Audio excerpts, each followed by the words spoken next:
3 days after my mother's funeral, her lawyer called and said, "Mr. Mitchell, there's a clause in your mother's will you need to hear in person. And Robert, bring both your daughters. Don't come alone." When we arrived at his office and he read what my mother had written, my hands wouldn't stop shaking. "I'm Robert Mitchell. I'm 62 years old, retired pharmacist, living in Portland, Oregon. My mother, Catherine Mitchell, died at 84 from what the doctors called natural causes heart failure in her sleep. She'd been healthy, active, volunteering at the library until the week she passed. The funeral was small, dignified. Sarah and Emma, my two daughters, had flown in from Seattle and San Francisco. We'd sorted through her belongings, donated most of her clothes, scheduled the house for sale. Standard grief, standard procedures. Then David Krause called. My mother's attorney for 30 years. His voice on the phone was different, tight, careful, like a man choosing words around broken glass. "There's something unusual in Catherine's will," he'd said. "A sealed section. Instructions that it only be opened after her death, and only in the presence of you and both your daughters. Robert, I've known your mother since 1994. I've never seen anything like this." "What kind of instructions?" I'd asked. "I can't discuss it over the phone. Can you come in tomorrow? And bring Sarah and Emma. Your mother was very specific, all three of you must be present." That was Tuesday morning. By Tuesday evening, Sarah had rebooked her flight. Emma had taken emergency family leave from her tech job.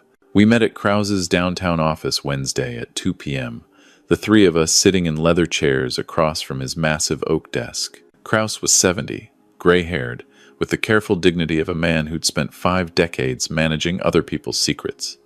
He placed a sealed manila envelope on the desk between us. My mother's handwriting across the front, to be opened only after my death, in the presence of Robert, Sarah, and Emma Mitchell.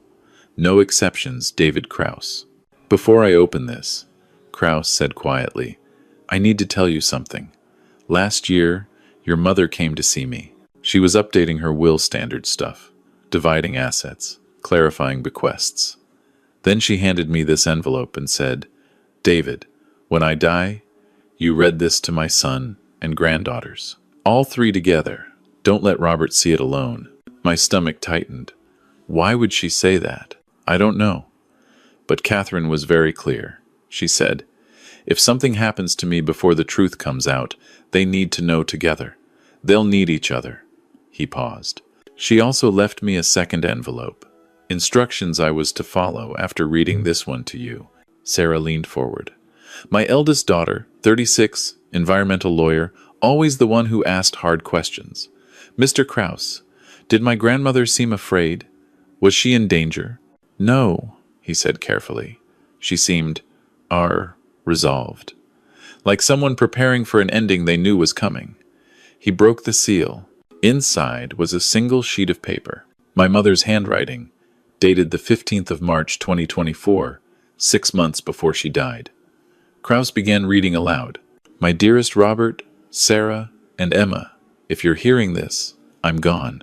And there's something I've kept from you for 29 years, something that will change how you see me, how you see our family, and how you understand your own lives. I'm sorry for the secrets. I'm sorry for the lies. But everything I did to protect you, Robert, especially you. You were never supposed to know the truth about Margaret." Margaret. The name hit me like cold water. My mother's best friend from nursing school, the woman who disappeared in 1995 when I was 33. The case that had obsessed my mother for years afterward. Krause continued. "Margaret didn't run away. She didn't start a new life in California like the police said. She was murdered. And I spent 29 years collecting evidence to prove who killed her, and to protect you from the same fate. There's a storage unit in Beaverton, Unit 127, at Secure Space on Canyon Road. The key is in my safety deposit box at Wells Fargo, along with instructions for David. Inside that unit is everything. Files, photographs, recordings, proof. Robert, you need to see what's there, but you cannot go alone. Take Sarah and Emma, and Robert, be very careful who you trust. Especially doctors. Especially Dr. William Hayes. With all my love, Mom." The room went silent. Emma spoke first, her voice thin. "Who's Dr. Hayes?" "Our family doctor," I said, my mouth dry. "He's been Mom's physician for 20 years. He's my doctor. He delivered both of you." Sarah's face had gone pale. "Why would Grandma warn us about him?" Kraus pulled out a second envelope. "She left this for me." He opened it, scanned quickly, then looked up. "These are instructions for accessing her safety deposit box. And there's a note. David, if Robert tries to go to that storage unit without his daughters, stop him. If Dr. Hayes contacts the family asking questions about my death or my belongings, call the police immediately. If anything happens to Robert, Sarah, or Emma after my death, give everything in the storage unit to Detective James Park, Portland PD Cold Case Unit." My hands were shaking. 29 years. Margaret Caldwell had vanished in July 1995. She and my mother had been inseparable nursing school classmates in the 60s, raised their kids together, volunteered at the same hospital. Then one morning, Margaret didn't show up for their weekly breakfast. Her car was found at Trillium Lake, keys still in the ignition, no sign of struggle. Police ruled it probable suicide. Margaret had been depressed, they said. Marital problems, financial stress. The case went cold. My mother never believed it. She'd spent years writing letters to the police, hiring private investigators, collecting news clippings. It had consumed her until around 2005, when she'd suddenly stopped talking about it. I'd assumed she'd finally accepted the truth and moved on. But she hadn't moved on. She'd gone deeper. "Mr. Kraus," Sarah said carefully, "what exactly did my grandmother do professionally? I mean, I know she was a nurse, but—" "Actually," Kraus interrupted gently, "she wasn't just a nurse. In 1987, Catherine went back to school, got her private investigator license. She worked quietly, mostly insurance fraud, background checks, corporate due diligence. She never advertised. Most of her work came through attorney referrals." He paused. "I hired her myself a few times. She was meticulous, thorough. She had a gift for finding what people wanted hidden." I stared at him. "I didn't know that." She never told me. She told very few people. And after Margaret disappeared, Catherine stopped taking new clients. But she kept her license active. Kraus met my eyes. "I think she spent the last 29 years investigating one case. Margaret's murder." We drove to the Wells Fargo in silence. Sarah had rented a car at the airport. She drove while Emma sat beside her, and I took the back seat, staring out the window at familiar streets that suddenly felt foreign. My mother had been a private investigator. For 29 years, she'd been building a case against someone. Against Dr. Hayes, apparently. William Hayes had been my family physician since 1998. He'd treated my high blood pressure, my daughter's childhood asthma, my mother's arthritis. He'd played golf with me 3 times. I'd recommended him to coworkers. He'd sent a beautiful flower arrangement to my mother's funeral. The safety deposit box was small. Inside, one key, labeled Secure Space Unit 127, and a USB drive in a Ziploc bag, labeled, "For Robert, watch this first." "We need a laptop," Emma said. She was 32, software engineer at a tech startup, always the practical one. "Let's go back to Grandma's house." My mother's house. I still had the key. The real estate agent wasn't starting showings until next week. We let ourselves in through the front door, and the emptiness hit me. We'd already donated most of her furniture, boxed up her dishes. The living room echoed. Emma pulled out her MacBook. I inserted the USB drive. One video file. "Robert, watch this first." MP4. I clicked play. My mother's face filled the screen. She was sitting in an unfamiliar room, bare walls, harsh fluorescent lighting. The timestamp said the 2nd of April 2024, 5 months before she died. She looked exhausted, her hair pulled back, no makeup. But her eyes were clear, focused. "Robert," she began, and her voice made my chest ache. "If you're watching this, I'm dead, and I need you to understand something before you go any further. Everything I'm about to tell you will hurt. You'll feel betrayed. You'll feel angry. But please, please believe me, everything I did was to keep you alive." Sarah grabbed my hand. Emma moved closer. In July 1995, Margaret Caldwell discovered something terrible. She'd been volunteering at a women's shelter, helping women escape abusive relationships. One woman, Jennifer Torres, told Margaret she'd been drugged and assaulted by a doctor. Margaret started asking questions. She found 3 more women, same story. Same doctor. My mother's voice hardened. Dr. William Hayes. I couldn't breathe. Margaret came to me. She had evidence, medical records, testimony, dates. She was going to the police. I begged her to wait, to build an airtight case, but she wouldn't. She said women were in danger. She called Hayes, confronted him, gave him 24 hours to turn himself in. My mother's eyes glistened. He killed her that night, made it look like suicide at Trillium Lake. The video continued. I couldn't prove it. The evidence Margaret had collected was in her home office, and after her disappearance, someone broke in, cleaned everything out. Police blamed it on robbery, but I knew Hayes had destroyed it. My mother leaned closer to the camera. So I started over. I spent 29 years tracking him. Every hospital he worked at, every patient complaint, every woman who'd been in his care. I found 17 victims between 1,988 and 2,023. 17 women he'd drugged and assaulted. Most of them never reported it. Those who did were dismissed, no physical evidence, just their word against a respected physician. Sarah was crying quietly. Emma's face was rigid with fury. But I documented everything. Photographs of Hayes meeting patients outside his office. Bank records showing payments to silence victims. Medical records showing prescription irregularities. Audio recordings of him admitting to one victim that what happened between us should stay private. Robert, I have enough evidence to put him away for life. My mother's expression shifted softer, sadder, and I have evidence of something else. Something that will hurt you to know. Robert, in June 1995, right before Margaret disappeared, she told you what she'd discovered. You were going to help her go to the police. You were going to testify about irregularities you'd seen in Hayes's prescriptions. You were a pharmacist at the same hospital. You'd filled his orders. You had professional credibility. I didn't remember this. I couldn't remember any of it. Hayes found out. He came to our house. I was at work. He drugged you. Not enough to kill you, just enough to make you sick. Then he told you it was an allergic reaction, put you on medication that caused memory problems.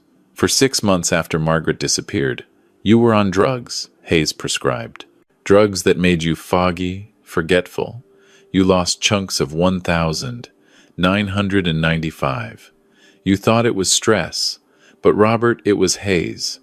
He erased your memory to keep you from testifying. The video blurred as my eyes filled with tears. Sarah's grip on my hand tightened. I couldn't prove it without risking your life. If Hayes knew I suspected him, he'd kill you too. So I did something terrible. I kept you on mild sedatives for another year. I told you they were for anxiety. But really, I was keeping you compliant, keeping you from asking questions until enough time had passed that Hayes thought you were no longer a threat. My mother's voice broke. I made you forget. I stole a year of your life, and I've carried that guilt every day since. But Robert, I kept you alive. That's what mattered. The screen went dark for a moment, then brightened again. Everything I collected is in the storage unit. 17 victims, medical records, financial records, recordings of Hayes admitting to assaults, and evidence of Margaret's murder, forensic details the police overlooked. Robert, you need to take this to Detective Park. He's trustworthy. He'll know what to do. She paused. But be careful. Hayes is still out there. He's still practicing. He knows I've been watching him. We had a confrontation in March. I told him I had evidence. He threatened me. That's when I made this video and updated my will. If I die suddenly, Hayes did it. Don't let him get away with this. Please. For Margaret. For those 17 women. For justice. My mother smiled sadly. I love you. I've always loved you. You were a good son. I'm sorry I had to lie to protect you. Forgive me. The video ended. We sat in silence for a long time. Sarah was sobbing. Emma stared at the blank screen, jaw clenched. I felt hollowed out, like someone had reached inside and removed everything that made me me. "Dad," Emma said finally, "did Grandma die of natural causes?" I looked at her. The death certificate said heart failure. Who signed it? My stomach dropped. I don't remember. We were so shocked. I pulled out my phone, searched my emails, found the funeral home's message with the attached death certificate. Attending physician, Dr. William Hayes. Sarah stood abruptly. "We're going to that storage unit, right now. It's almost 6 p.m., I said. "I don't care. We're going now. And then we're calling this Detective Park." Her voice was steel. "If Hayes killed Grandma, we're putting him in prison." Secure Space on Canyon Road was a sprawling complex of orange doors, security fences, and bright halogen lights. We signed in at the office. The attendant barely looked up and found Unit 127 on the second floor. The key turned smoothly. Inside was a time capsule. Filing cabinets lined 3 walls, each drawer meticulously labeled in my mother's handwriting. 17 names. Margaret Caldwell, 1,995. Timeline, 1988 to 2024. Evidence log. Financial records, medical records, photographs. In the center of the unit sat a desk with a computer setup, old desktop tower, monitor, keyboard, post-it note stuck to the screen. Password, Robert1962. My birth year. Emma booted it up. The desktop background was a photo of me and my mother from 2010, both of us smiling at Sarah's law school graduation. Emma clicked a folder labeled Start Here. Inside, a comprehensive report, 247 pages, titled Evidence Against William Charles Hayes, M.D., compiled by Catherine Mitchell, P.I., 1995 to 2024. It was meticulous. Victim names, dates, hospital shifts Hayes had worked, prescription records, cross-referenced with assault reports, photographs of Hayes entering hotels with women who weren't his wife, bank statements showing payments from Hayes's personal account to victims' accounts, always labeled consulting fee or medical reimbursement. Audio files. We clicked one at random, a woman's voice shaking. He told me it was normal to feel dizzy after the procedure, said he'd drive me home, but I woke up in a hotel room. I don't remember anything after leaving his office. Another file. Hayes's voice, calm and cold. "You're confused. The medication causes memory issues. Nothing inappropriate happened. If you make accusations, I'll have to question your mental stability." 17 women. 17 stories almost identical. Drugged, assaulted, gaslit, silenced. And then the Margaret Caldwell file. Sarah opened it. The first document was a police report from the 28th of July, 1995. Margaret's car found at Trillium Lake. No body, no witnesses. Case suspended. Probable suicide. But clipped to the report was a handwritten note in my mother's writing. Margaret called me at 9:47 p.m., July 27th. Said she'd just confronted Hayes. He'd threatened her. She was scared. I told her to go to the police first thing in the morning. She never made it. Phone records showing Margaret had called Hayes's home at 7:15 p.m. that night. 20-minute conversation. Then, and this made my breath catch, a private investigator's report dated 2003. My mother had hired someone to examine Margaret's car, which had been auctioned off by the county years earlier. The investigator found microscopic traces of sedative in the carpet fibers of the back seat. Someone had administered drugs in that car. Crime scene photos showed Margaret's car door open, keys in ignition, purse on the passenger seat. But my mother had circled something in red pen. No footprints leading from the driver's side to the lake. If Margaret had walked into the water, there should have been tracks. Instead, prints led from the rear passenger side. My mother's note. She was already unconscious when he brought her here. He put her in the back seat, drove her car to the lake, staged it as suicide. Margaret drowned, but she never walked into that water herself. "Oh God," Sarah whispered. "He killed her and made it look like she'd killed herself." Emma was clicking through more files. "Dad, look at this." A document titled Hayes Murder Plan 2024. My mother's handwriting. dated the 18th of March, 2024, 7 months ago. Confronted Hayes today at his office. Told him I have evidence of 17 assaults and Margaret's murder. He laughed. Said, "Catherine, you're 84 years old. Heart disease runs in your family. If something happened to you, no one would question it." And all this, he gestured at my briefcase, would disappear, just like Margaret's evidence did. Direct threat. He knows I know. I have maybe months before he acts. Need to secure everything. Prepare Robert. Make sure evidence survives me. The next entry was March 30. Chest pains today. Not cardiac. I know cardiac. Took myself to ER, had full workup. Doctor said everything normal, probably anxiety. But I know better. Hayes has access to my medical records. He knows what medications I take. He could easily tamper. The entries stopped April 5. My mother died September 12. He killed her, I said aloud. The words felt unreal. He knew she had evidence, so he killed her. We need to call the police, Sarah said. Right now. But Emma was staring at the computer screen, face drained of color. Dad, Sarah, look at this. A folder labeled Robert, Current, Medical, Records. She opened it. Inside, copies of my prescription history from Hayes's office. Medications for high blood pressure, cholesterol, acid reflux. Standard stuff. But my mother had highlighted certain entries in red. A medication called lorazepam, prescribed 2022 present. Low dose, refilled monthly. My mother's note beside it, benzodiazepine. Causes memory problems, compliance, passivity.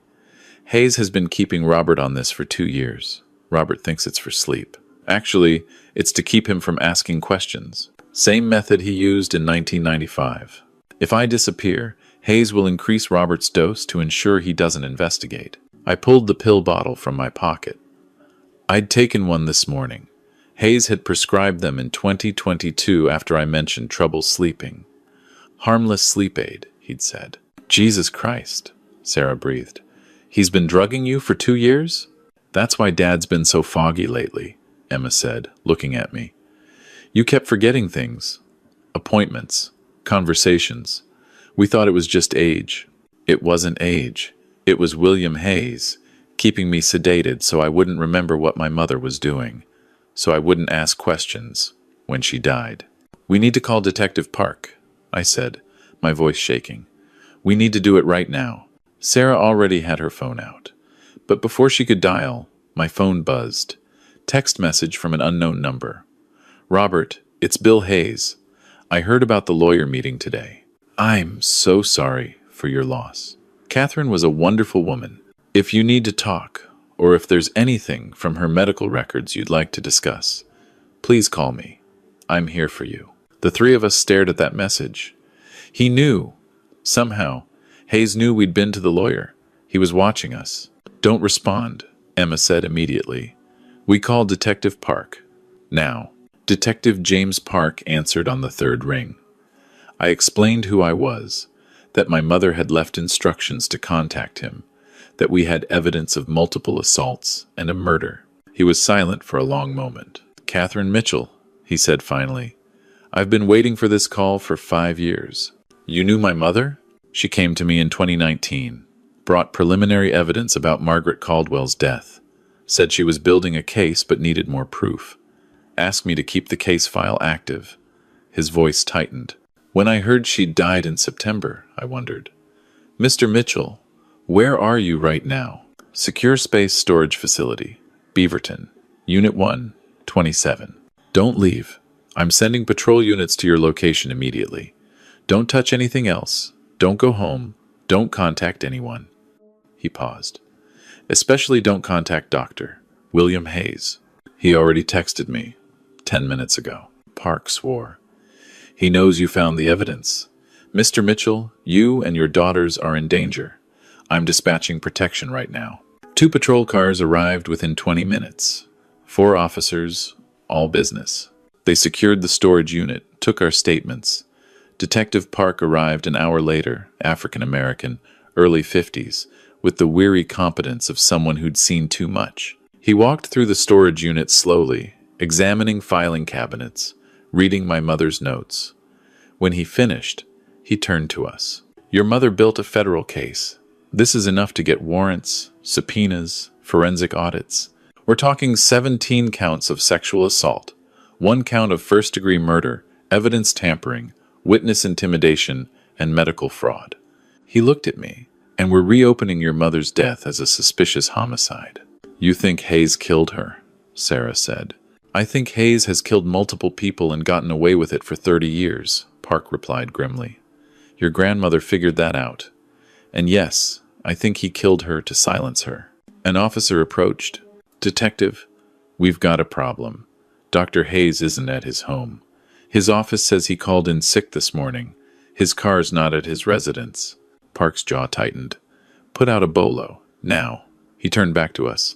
Mr. Mitchell, when did Hayes text you? 6:47 p.m. 45 minutes ago. He was testing to see if you'd respond. When you didn't, he ran. Park pulled out his radio. All units. Suspect is William Charles Hayes, age 62. White male, 5'10", 180 pounds. Consider armed and dangerous. Last known address. My phone buzzed again. Another text from the same number. Robert, I know you're with the police. I know what Catherine told you, but she was wrong about so much. Meet me tomorrow, 9 a.m., at the shelter where Margaret used to volunteer. 2847, Burnside. Come alone. We'll talk. If you bring police, you'll never know the truth about what really happened. And Robert, bring that medication bottle I gave you? You'll need it. Park read the message over my shoulder. He's escalating. The shelter location is significant. That's where Margaret Caldwell was volunteering when she found his victims. He's making a statement.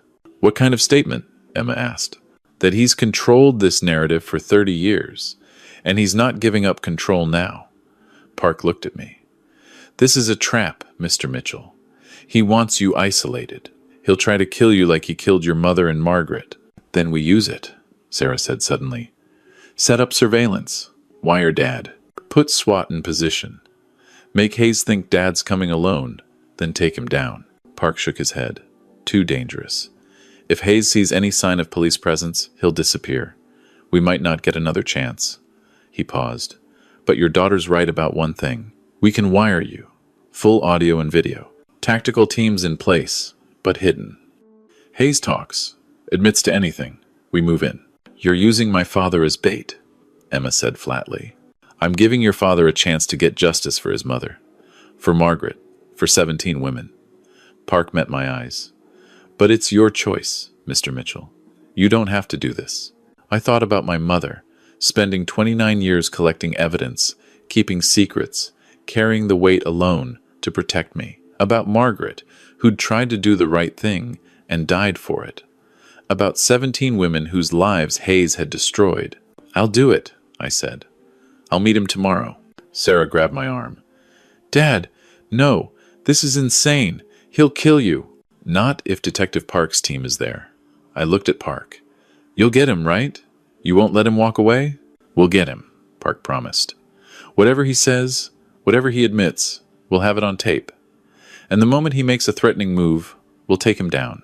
That night, we stayed at a hotel downtown, Park's orders. 2 officers stationed outside our rooms. I barely slept. Emma and Sarah took turns sitting with me, none of us willing to be alone with the weight of what we'd learned. At 6 a.m., Park arrived with an FBI technical team. They fitted me with a wire tiny microphone disguised as a button on my shirt, camera hidden in my glasses. They went over protocols. Keep Hayes talking. Get him to admit specific details. Signal if I felt in immediate danger. Remember, Park said, Hayes thinks he's in control. Let him believe that. Narcissists love to explain themselves. Get him talking about Margaret, about your mother, about the attacks. The more he says, the stronger our case. At 8:30, we drove to Burnside Street. The old shelter where Margaret had volunteered was now a community center, but the building was closed for renovation, abandoned, isolated, perfect for a confrontation. Park's team had arrived at dawn, set up surveillance in 3 surrounding buildings. SWAT was positioned 2 blocks away.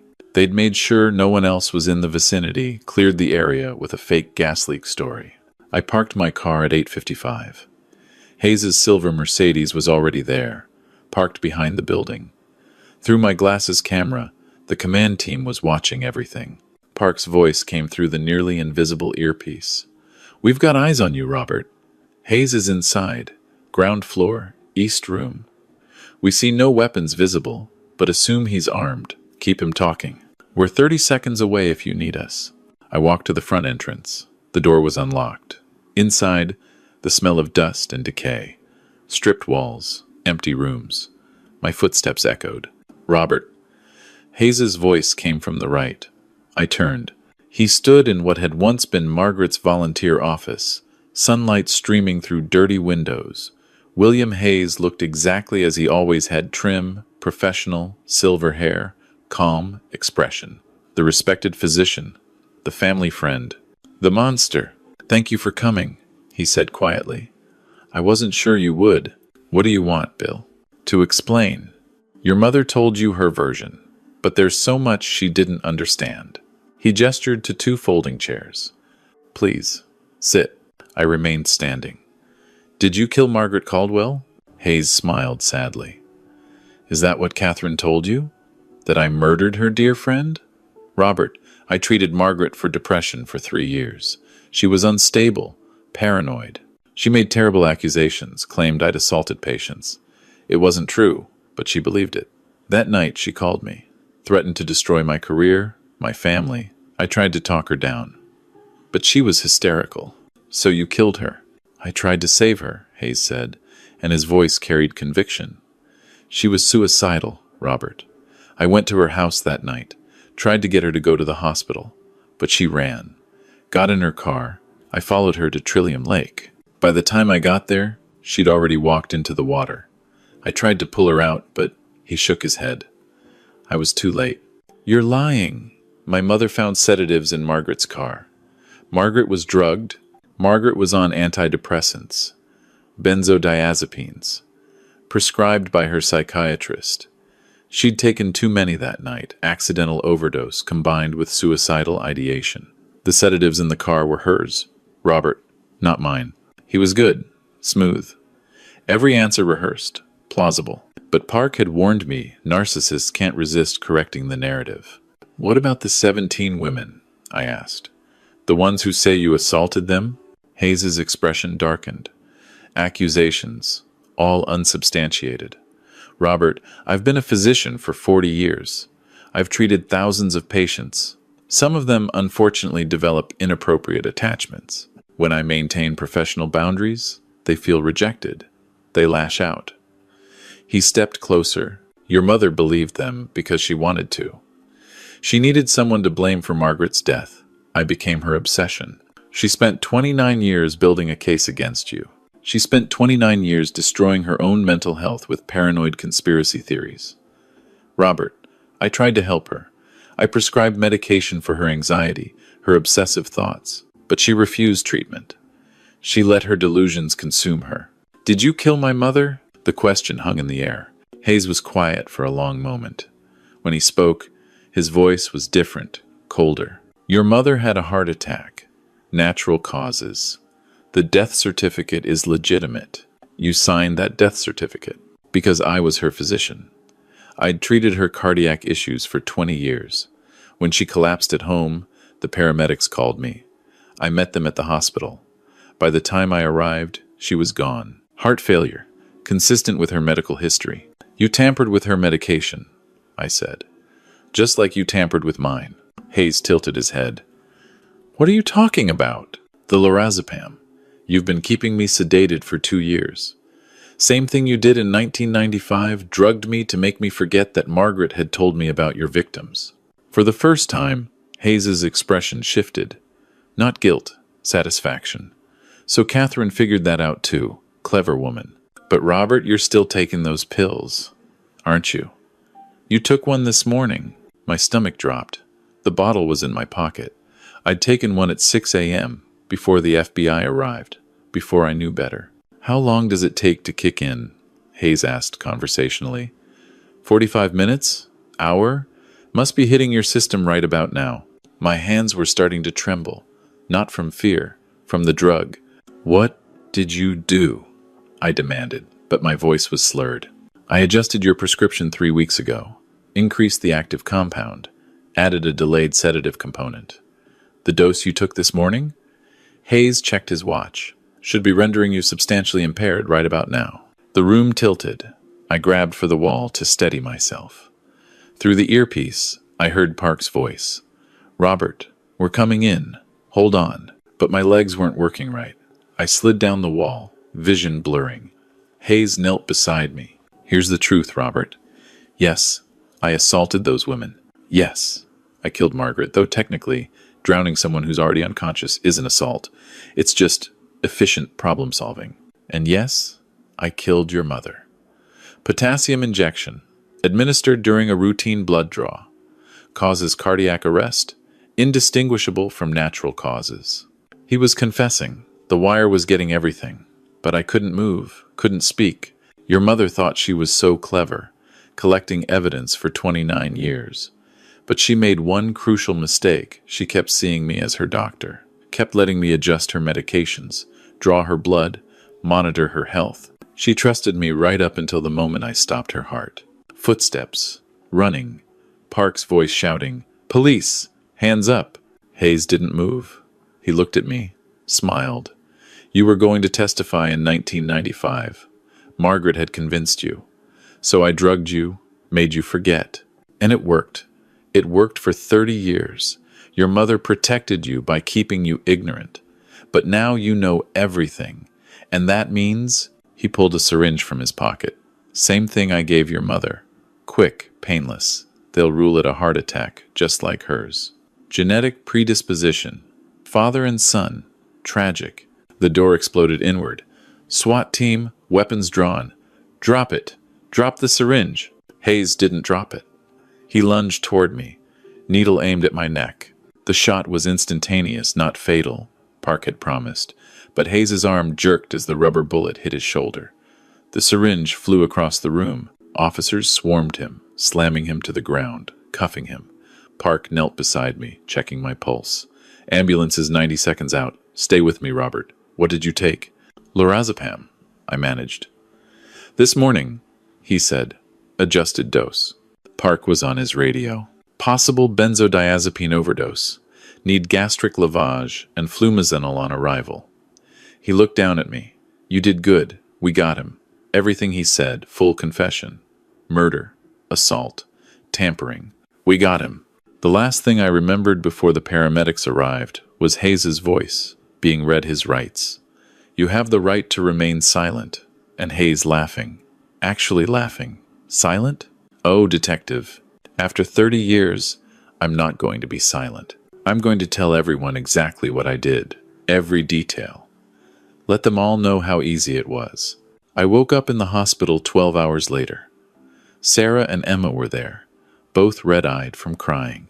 A doctor explained, I'd been treated for benzodiazepine overdose. Hayes had increased my prescription to nearly 4 times the normal dose. Another few days, and it could have caused respiratory depression. My mother had known. That's why she'd rushed to update her will, to leave the video, to make sure I found out in time. Detective Park arrived that afternoon. Hayes is talking. Won't shut up, actually. Confessed to everything 17 assaults. Margaret's murder. Your mother's murder. Attempted murder of you. He's waiving his right to a trial. Wants to plead guilty. Says he wants his legacy on record. He's insane, Emma said. No, Park replied. He's a narcissist. He thinks he's the smartest person in the room. Wants everyone to know how clever he was. Getting away with it for 3 decades. He looked at me. Your mother's evidence is corroborating everything. We've contacted all 17 victims. Most of them are willing to testify. Margaret's case is officially reopened as a homicide. Your mother's death is ruled murder. William Hayes is going to prison for the rest of his life. The trial, despite Hayes waiving jury trial, there was still sentencing took place 3 months later. I testified about my mother's investigation, about the storage unit, about the wire-recorded confession. All 17 victims testified. It was devastating, powerful, necessary, Hayes showed no remorse.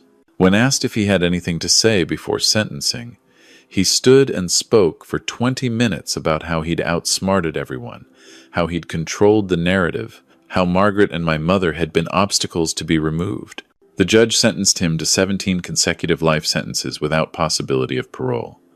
As they led him away, Hayes looked directly at me and smiled. "Your mother was brilliant," he said. "But I still won. I had 30 years of freedom. She spent 29 years trapped in obsession. Who really won, Robert?" I didn't answer. Because he was wrong.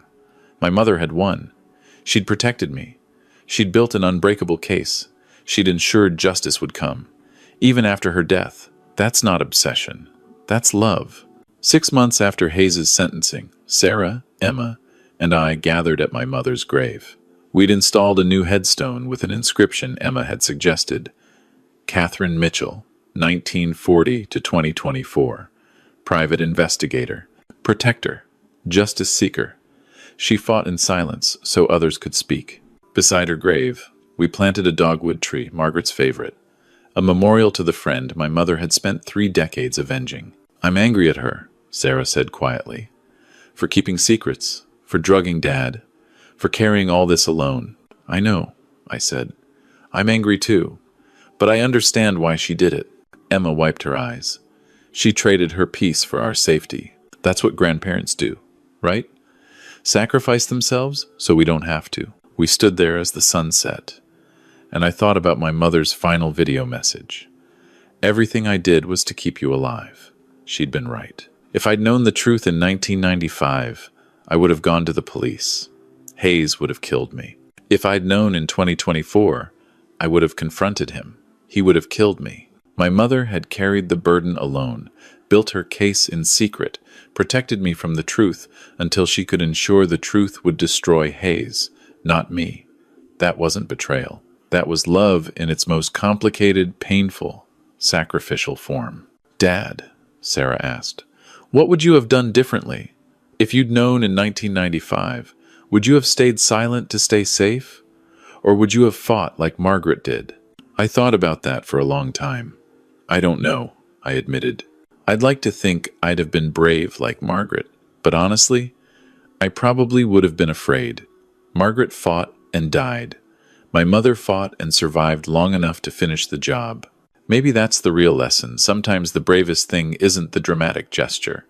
Sometimes it's the quiet, decades-long war you wage in secret, knowing no one will thank you because no one knows." We left flowers, white roses for my mother, yellow daisies for Margaret. As we walked back to the car, Emma said, "Grandma left one more thing. Detective Park gave it to me last week. She handed me a flash drive, a letter. She recorded it a week before she died. It's for you." That night, alone in my apartment, I played the video. My mother's face appeared, older than the last recording, more tired, but peaceful.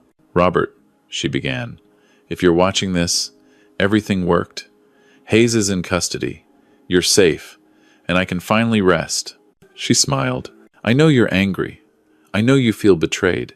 But my darling son, I need you to understand I don't regret a single choice I made. Not drugging you in 1995 to save your life. Not spending 29 years in secret to build this case. Not dying to finish what Margaret started." Her eyes filled with tears. "Here's what I learned, Robert. Love without truth is manipulation. Protection without transparency is control. I was wrong to keep so many secrets. I was wrong to make choices for you without your knowledge. If I could do it again," she paused. "No, I wouldn't change anything. Because you're alive, you're safe, and Hayes is finally stopped." She leaned closer to the camera. "But I hope you learn what I didn't. When you have to protect someone, do it with honesty. When you have to carry a burden, share it with people who love you. Don't spend 30 years fighting alone like I did. Don't sacrifice your own peace thinking it's the only way." She wiped her eyes. "Tell Sarah and Emma I'm proud of them. Tell them their grandfather would have been proud too. And Robert, forgive me. Not for keeping you safe, but for making you doubt whether I trusted you. I always trusted you. I just loved you more than I trusted your safety. In a world where men like William Hayes exist, The video ended with her final words: "Live fully, love honestly, fight for justice. But please, please don't fight alone." I sat in the dark for a long time, crying. Not from anger anymore, but from understanding. My mother had been brilliant and flawed, protective and controlling, heroic and human. She'd saved my life by stealing my memories. She'd avenged her best friend by sacrificing her own peace. She'd built a case so thorough that even her death couldn't stop justice. And she'd taught me the hardest lesson of all, that love isn't always gentle, protection isn't always kind, and sometimes the people who hurt us are the same people who save us. 3 months later, Sarah called with news.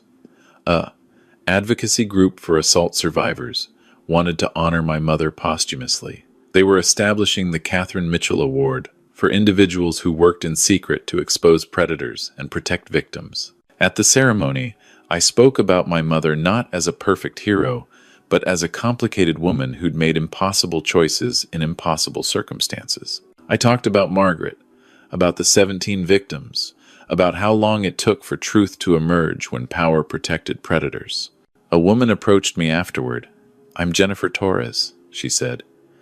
"I was one of the women who told Margaret about Hayes in 1995. I've lived with guilt for 30 years, wondering if I'd spoken up sooner, if Margaret would still be alive. Your mother, her work, it freed me. I want you to know that." I hugged her, this stranger who'd carried her own burden for 3 decades. "My mother would want you to know," I said, "that you were brave. Margaret was brave, and justice took 30 years. But it came. Now, at 63, I volunteer at the same women's shelter where Margaret once worked. I tell my story the parts that matter about how predators hide in plain sight, how silence protects them, how speaking truth can cost everything but is worth everything. And I think about my mother's final lesson, the one she spent 29 years teaching me, that justice and love are complicated, that protection and control are closer than we want to believe, and that sometimes the greatest gift we can give the people we love is not peace, but truth, even when truth is painful, even when it comes too late, even when it costs us everything. Margaret didn't get to see justice. My mother barely did. But because they fought, because they refused to let evil hide, 17 women finally had their voices heard. A killer finally faced consequences, and I finally understood what it means to love someone enough to carry their secrets, bear their burden, and ensure their fight doesn't die with them. That's the story I tell now. Not a simple story about good defeating evil, but a complicated story about flawed people making difficult choices, about how justice rarely comes easily or quickly, and about how the people we think we know best often carry burdens we can't imagine. Before I end, I want to say this to anyone listening. If someone you love kept secrets to protect you, try to forgive them. If someone you trust seems too good to be true, pay attention to what the vulnerable people around them whisper. If you have evidence of wrongdoing, don't fight alone. Build your case. Find allies. Protect yourself. And if you're carrying a burden of secret knowledge, remember my mother's final words. Don't fight alone. Catherine Mitchell spent 29 years in the shadows so justice could finally step into the light. She's gone now, but her work lives on. And every time a survivor finds the courage to speak, every time a predator faces consequences, every time truth overcomes power, my mother's legacy continues. That's all that matters in the end, not whether we're perfect protectors or gentle truth-tellers, but whether we fight for justice even when the cost is everything, and whether we leave behind evidence that truth will eventually, inevitably, win.